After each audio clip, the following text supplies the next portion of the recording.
Hello guys, welcome back on my YouTube channel. और आज सभी कैंडिडेट्स के लिए और सभी स्टूडेंट्स के लिए एक विशेष वीडियो लेके आया हूं, जिस वीडियो में अपन बात करेंगे स्टेट एलिजिबिलिटी टेस्ट। क्योंकि हाल ही के अंदर अपन देखते हैं कि लगभग 4 या 5 स्टेट के अंदर स्टेट एलिजिबिलिटी टेस्ट का जो नोटिफिकेशन है या एडवर्टाइजमेंट है वो अभी क्या हुआ, निकला हुआ है, ठीक है, या फिर हाल ही के अंदर निकलने वाला है, जिसकी इन्फॉर्मेशन है वो काफ़ी आ चुकी है।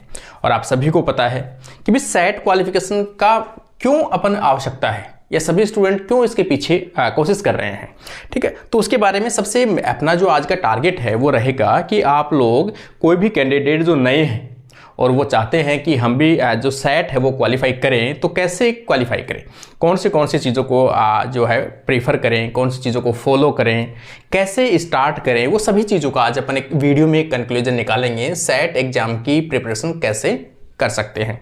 देखो, हाल ही के अंदर जो सेट का एग्जाम है वो किस में नोटिफिकेशन आया हुआ है, एमपी में आया हुआ है, सभी अपन जानते हैं। एमपी में आया हुआ है, मध्य प्रदेश में, छत्तीसगढ़ में आया हुआ है, इसके अलावा जो झारखंड है इसमें आने वाला है, अप्रैल में या मई में आने वाला है, इसका नोटिफिकेशन आ चुका है, महाराष्ट्र में निकला हुआ है। तो ये सभी स्टेट हैं जिनके अंदर सेट का एग्जाम है वो निकला हुआ है। देखो, सभी में कहीं ना कहीं कॉमन चीज़ें हैं जो भी, क्योंकि जो यूजीसी है, यूजीसी के जो रूल और नॉर्म्स है उनके अकॉर्डिंग सभी जगह सभी स्टेट में एक एग्ज़ाम कंडक्ट करवाई जाती है। उस एग्ज़ाम का नाम है सेट। देखो, नेशनल दो चीज़ें होती है, एक होता है नेशनल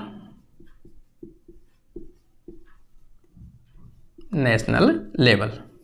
नेशनल लेवल पर जो एग्जाम कंडक्ट होती है उसे अपन कहते हैं नेट। उसे अपन क्या कहते हैं, नेट, मतलब नेशनल एलिजिबिलिटी टेस्ट। किस चीज के लिए एलिजिबल कर रहे हैं आपको, एलिजिबिलिटी नाम है इसमें, तो किस चीज को एलिजिबल कर रहे हैं, तो वो किसके लिए कर रहे हैं, असिस्टेंट प्रोफेसर बनने के लिए, कॉलेज लेक्चरर, सहायक आचार्य, हाँ अपन सभी चीज़ें कह सकते हैं, असिस्टेंट प्रोफेसर कह सकते हैं, सहायक आचार्य कह सकते हैं, कॉलेज लेक्चरर कह सकते हैं, असिस्टेंट प्रोफेसर कह सकते हैं। उन सभी के लिए जो मिनिमम क्वालिफिकेशन आपकी जो होती है, मिनिमम जो क्राइटेरिया होता है वो क्या होता है, नेशनल लेवल के ऊपर होता है नेशनल एलिजिबिलिटी टेस्ट। और किसी भी पर्टिकुलर जो स्टेट है, पर्टिकुलर कोई राज्य है, उस राज्य लेवल पर या स्टेट लेवल पर जो एग्जाम कंडक्ट करवाई जाती है, इसी की छोटी नेट है वो ब्रॉड लेवल पे है और सेट है वो छोटे लेवल पे है, तो उसे अपन क्या कहते हैं, सेट नाम से जानते हैं। इसका मतलब सेट और नेट में डिफरेंस किस चीज़ का है, जिस बंदे ने, जिस कैंडिडेट ने नेट क्वालिफाई किया है वो इंडिया के किसी भी स्टेट में असिस्टेंट प्रोफेसर के लिए क्या है, एलिजिबल है। लेकिन जो कैंडिडेट जिस स्टेट से, जैसे मान लो मैं राजस्थान से हूँ, कोई एमपी से है, जिसने राजस्थान से क्वालिफाई किया है सेट, वो केवल राजस्थान में एलिजिबल होता है असिस्टेंट प्रोफेसर के लिए। और कोई अगर सेट मान लो एमपी में एमपी से क्वालिफाई किया है, तो वो केवल असिस्टेंट प्रोफेसर का फॉर्म किस में अप्लाई कर सकता है, केवल एमपी राज्य के अंदर ही वो फॉर्म फिलअप कर सकता है। तो ये होता है सेट, स्टेट एलिजिबिलिटी टेस्ट। तो जो भी कैंडिडेट कहीं ना कहीं जिनका टारगेट क्या है, असिस्टेंट प्रोफेसर रहा है और वो चाहते हैं कि असिस्टेंट प्रोफेसर बने, तो उनके लिए जो सेट है सबसे बेस्ट ऑप्शन होता है। क्योंकि सेट है, नेट के कंपेयर क्या होता है, इसका लेवल जो होता है वो क्या होता है,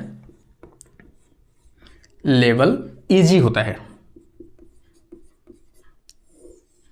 नेट का लेवल जो होता है वो रिसर्च लेवल का होता है, इसका लेवल जो होता है वो केवल टीचिंग के लेवल का होता है। क्योंकि असिस्टेंट प्रोफेसर के लिए एलिजिबिलिटी क्या कर रहे हैं, डिसाइड कर रहे हैं, तो उसके लिए क्या होता है, इसका पोर्शन थोड़ा सा इजी रहता है, ठीक है, टीचिंग के पर्पज से। अब अपन देखना चाहते हैं कि कोई भी कैंडिडेट जो प्रिपरेशन कर रहे हैं उनके लिए कौन सी चीज़ें हैं। देखो, सब जगह किसी भी स्टेट में आप हो तो सबसे इंपॉर्टेंट है paper pattern.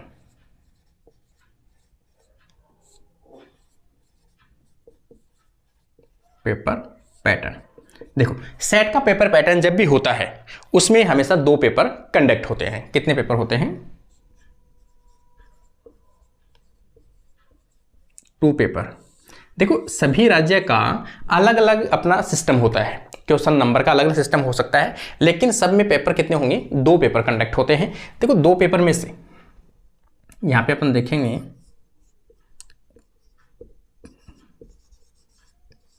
Paper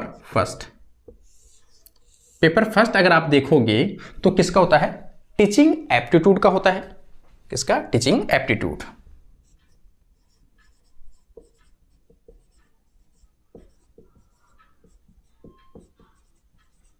teaching aptitude and research methodology,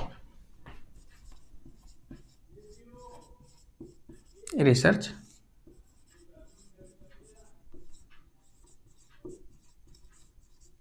methodology.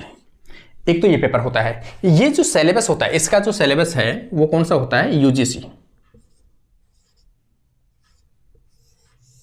UGC जो नेट है उसका जो सिलेबस है कौन सा? पेपर फर्स्ट का। उसी को आपको क्या करना है? फॉलो करना है। ठीक है, इसी को पढ़ना है, इसी चीज को फॉलो करना है। यही सिलेबस जो होता है वो पूरे ऑल ओवर इंडिया में सेट का एग्जाम कहीं भी होता है, उसका जो फर्स्ट पेपर होता है उसका जो सिलेबस मेंशन है, ये सिलेबस कहाँ से उठाना है आपको? ये सिलेबस उठाना है यूजीसी जो नेट है उसका जो पेपर फर्स्ट होता है, सेम ये इसमें शामिल होता है। ठीक है, दूसरी चीज अपन देखेंगे पेपर सेकेंड।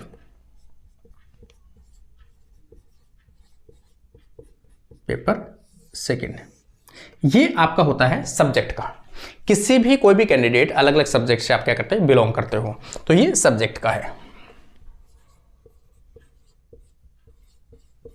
सब्जेक्ट देखो अलग अलग सब्जेक्ट हैं। अगर अब अपन बात कर रहे हैं खासतौर से आप लोग अगर हो लाइफ साइंस से, ठीक है, अगर आप लोगों की जो एमएससी है, देखो मैं पहले बता देता हूं कौन कौन से सब्जेक्ट में आप इंक्लूड होते हो। अगर आपकी एमएससी किस में है? अगर आपकी एमएससी बॉटनी में है, आपकी एमएससी जूलॉजी में है, आपकी एमएससी बायो टेक में है, बायो केमिस्ट्री में है, माइक्रो बायोलॉजी में है, लाइफ साइंस में है। इसका मतलब, कहने का मतलब है बायोलॉजी की ऑल ब्रांचेज, ठीक है, ऑल ब्रांचेज बायोलॉजी, बायोलॉजी की जितनी भी ब्रांचेज हैं, अगर आप इनमें से एमएससी कर रहे हो या कर चुके हो तो आप लोगों को जो सेट का फॉर्म फिलअप करोगे तो उसमें कौन से सब्जेक्ट डालने हैं आपको? Life science. ये आपको सब्जेक्ट इसमें फिलअप करनी है। ये जितने भी सब्जेक्ट वाले हैं सब किसका फॉर्म फिलअप करोगे? लाइफ साइंस का फॉर्म फिलअप करोगे। तो सेकंड जो पेपर होगा आपका किसका आएगा? लाइफ साइंस के नाम से आएगा। लाइफ साइंस का जो सिलेबस है,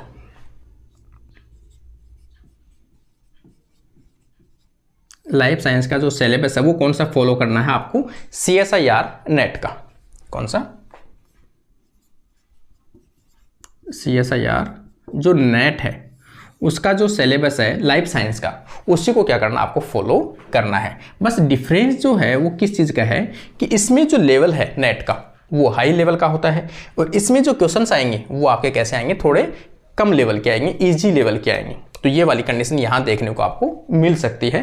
तो ये वाला पोर्शन यहाँ से आपको फॉलो, इसका सिलेबस डाउनलोड करना है। इसमें जो यूनिट है वो कितनी यूनिट चलती है? 13 यूनिट्स आपको क्या है इसमें चलती है। इसका मतलब आपको जो मोस्ट टॉपिक्स है वो सभी इसमें से देख लेने हैं। क्वेश्चन प्रैक्टिस सबसे इंपॉर्टेंट है कि लास्ट में आपने जो भी पढ़ा है उनके क्वेश्चन प्रैक्टिस आप लोग लास्ट ईयर के सोल्ड पेपर हैं वो कहाँ से करें? लास्ट ईयर के पेपर क्वेश्चन इंपॉर्टेंट है। देखो किसी भी कॉम्पिटिटिव एग्जाम की आप प्रिपरेशन कर रहे हो तो सबसे इंपॉर्टेंट है लास्ट में क्वेश्चन प्रैक्टिस आपने कितनी की है। तो वो ही आइडिया आपको लगता है कि कौन से टॉपिक आपके क्लियर हैं, कौन से टॉपिक आपको क्लियर नहीं है। तो ये सभी चीज़ें आप इसमें से देख सकते हो।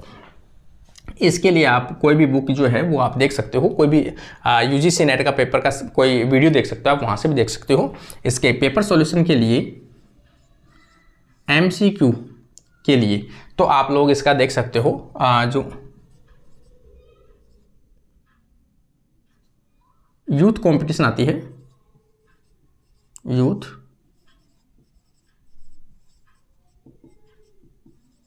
कंपटीशन नाम से एक बुक आती है, सॉल्व पेपर, वो आप इसको प्रेफर कर सकते हो। वो क्वेश्चन आप उसमें काफ़ी सेट है, 20-30 सेट आते होंगे, वो आप लोग सेट कर सकते हो, सोल्व कर सकते हो, तो आपको काफ़ी इसमें से हेल्प मिल जाएगी। इसके बाद अपन करते हैं कि भाई आपको कहाँ से स्टार्ट करना है, कैसे आपको इसको फॉलो करना है। देखो, इसको फॉलो करने के लिए एक तो आपको स्टार्टिंग जो है, कोई भी कैंडिडेट हो अगर स्टार्टिंग इसको क्लियर करना ही चाहता है, जिसका टारगेट है कि वो असिस्टेंट प्रोफेसर बनना ही है, सेट क्वालिफाई करना ही है उस कैंडिडेट को, तो सबसे पहले आपको क्लियर करनी पड़ेगी NCERT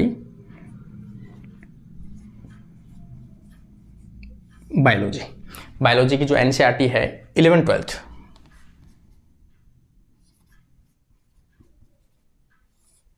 ये आपको क्लियर करनी पड़ेगी। इनके शॉर्ट नोट्स हैं, इनसे रिलेटेड क्वेश्चंस है, वो सभी चीज़ें आपको करनी पड़ेगी। इसके अलावा और अगर आप कर सकते हो तो अगर किसी को टाइम मिले और देखना चाहता है तो कोई भी जो नीट है, नीट के मॉड्यूल्स है बायोलॉजी के, वो आप प्रेफर कर सकते हो, क्योंकि ये दोनों ही चीज़ें कैसे हैं, आपकी जो बेसिक है, बेसिक क्लियर करने के लिए दोनों ही चीज़ें आपकी ज़रूरी है। अब इसकी बात करते हैं पर्टिकुलर लाइफ साइंस की। तो पर्टिकुलर लाइफ साइंस के कुछ टॉपिक जो हैं वो आपकी BSc की जो बुक्स है उससे कवर हो जाएगा, BSc बुक्स, क्योंकि एक बुक से आपका कवर नहीं होगा। लेकिन आपके कौन से स्टेट से हो, आप कौन से स्टेट में, आपको करना क्या है, इसका सिलेबस डाउनलोड करना है। सिलेबस में जो टॉपिक्स है, जैसे पहले जो यूनिट है बायोकेमिस्ट्री की है, तो बायोकेमिस्ट्री में कार्बोहाइड्रेट है, लिपिड है, प्रोटीन है, एंजाइम्स है, विटामिन्स है, उनके मेटाबॉलिज्म है, उनका डिग्रेडेशन, उनका सिंथेसिस है, वो सभी चीज़ें आपको जितनी भी जो बायोकेमिस्ट्री की बुक्स चलती है आपके BSc में, उनमें से उसी लेवल का आपके आएगा, उससे हाई लेवल का नहीं आता है किसमें, सेट में। अगर ये एग्ज़ाम मैं CSIR नेट की बताता आपको तो शायद मैं ये बुक्स नहीं बताता, लेकिन आपको कौन सा एग्ज़ाम देना है, सेट का एग्ज़ाम देना है। सेट का एग्ज़ाम जो लेवल होता है वो केवल आपको टीचर बनाना है, असिस्टेंट प्रोफेसर बनाना, ना कि आपको रिसर्च में भेजना है।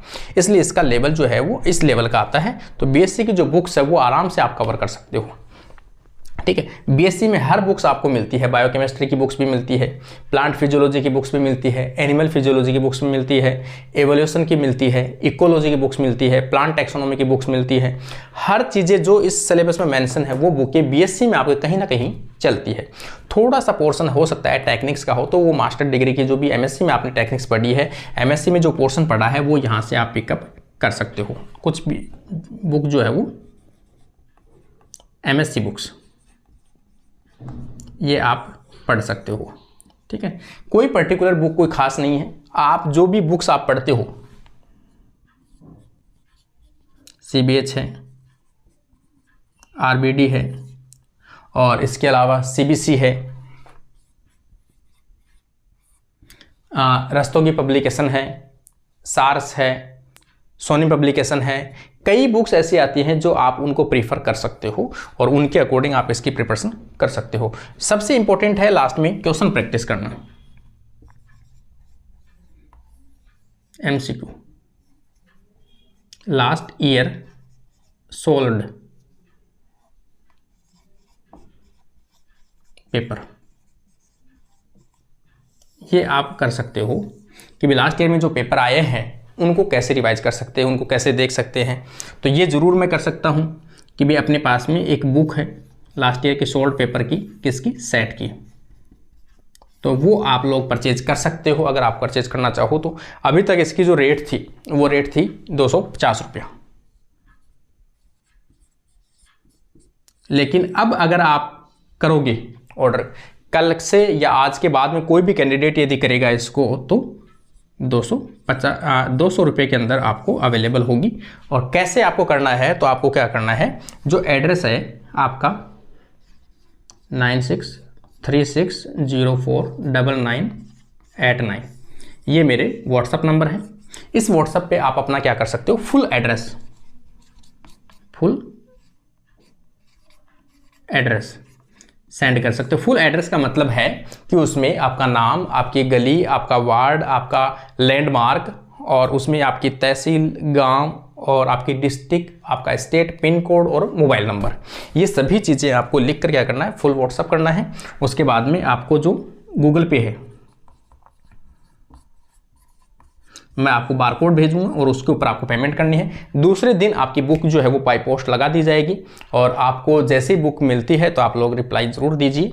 तो ये कंडीशन है, आपको बुक लगाने के बाद में आपको जो रिसिप्ट है उसकी फ़ोटो भेज देंगे, आपकी बारकोड ट्रैकिंग नंबर की रिसिप्ट भेज देंगे ताकि आप लोग इसको ट्रैक कर सकते हो। तो ये चीज़ें थी कि आप लोग कैसे इसकी प्रिपरेशन कर सकते हो, ठीक है। इसके अलावा कोई भी कैंडिडेट जो असिस्टेंट प्रोफेसर बॉटनी की बुक्स भी लेना चाहता है लास्ट ईयर की शॉर्ट पेपर, तो वो भी आप लोग ले सकते हो, हिंदी मीडियम में अवेलेबल है। सेट की भी जो है वो 50% हिंदी में है, कुछ पेपर है वो इंग्लिश में भी है, लेकिन मोस्टली इसकी हिंदी में अवेलेबल है सेट की। तो आप लोग ये कर सकते हो और प्रिपरेशन कर सकते हो। फिर भी कोई भी डाउट होता है तो कमेंट सेक्शन में जाके कमेंट जरूर कीजिए आप लोगों का, तो मैं रिप्लाई करूंगा। और फिर भी आप लोगों को बुक से रिलेटेड भी कुछ भी है तो भी आप लोग कमेंट कर सकते हो। आज के लिए अपना वीडियो कंप्लीट होता है। उम्मीद करता हूँ सभी कैंडिडेट को थोड़ा सा समझ में आया होगा कि कैसे वो स्टार्ट कर सकते हैं, कैसे प्रैक्टिस कर सकते हैं ये चीज़ें, ठीक है। और एक चीज़ मैं और बता दूं लास्ट में आपको, CSIR नेट की लेवल की अगर सिलेबस की बुक्स पढ़नी है आपको तो इंग्लिश मीडियम में आएगी, पाथफाइंडर लाइफ साइंस की बुक्स है, पाथफाइंडर लाइफ साइंस की। और अगर आपको क्वेश्चन प्रैक्टिस के लिए टेस्ट सीरीज ज्वाइन करनी है तो ऐप डाउनलोड कर लो, कॉन्सेप्ट ऑफ ब्रेन क्लासेस के नाम से।